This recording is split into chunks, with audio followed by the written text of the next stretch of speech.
সপ্তাহ চলতে পারবে এরকম কিছু খাদ্য উপকরণ এখানে রয়েছে। চাল, ডাল, তেল, তারপরে ছোলা, আলু, পেঁয়াজ, আটা, চিনি, লবণ, এরকম 10টি আইটেমের প্রায় 26 কেজি পণ্য সেখানে রয়েছে।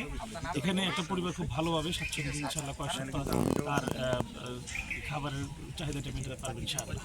এটা আজকে আমরা যারা শুরু করেছি আমরা বলেছি যে এটা শুরু, ইনশাআল্লাহ আমাদের এই সহযোগিতাটা অব্যাহত থাকবে। আশা করি আমরা কিছুদিনের মধ্যে ঈদ উপলক্ষে আবার তাদের কাছে কিছু খাদ্য সামগ্রী আমরা পৌঁছাতে পারবো ইনশাআল্লাহ।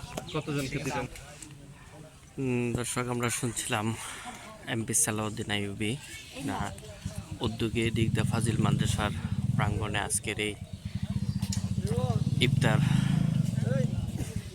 সামগ্রী বিতরণ। এখানে আমরা যতটুকু জানতে পেরেছি পুরো কাপাসিয়া উপজেলায় প্রায় 400 মানুষের নিকট এই ইফতার সামগ্রী পৌঁছে দেবেন তিনি। এবং আজকে ক্যাম্পিং শুরু হয়েছে।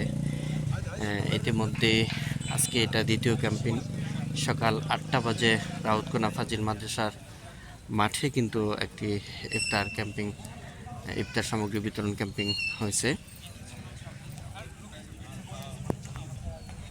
এবং এরই ধারাবাহিকতায় কাপাসিয়া উপজেলার মোট 400 পরিবারের নিকট কিন্তু ইফতার সামগ্রী তিনি পৌঁছে দিবেন।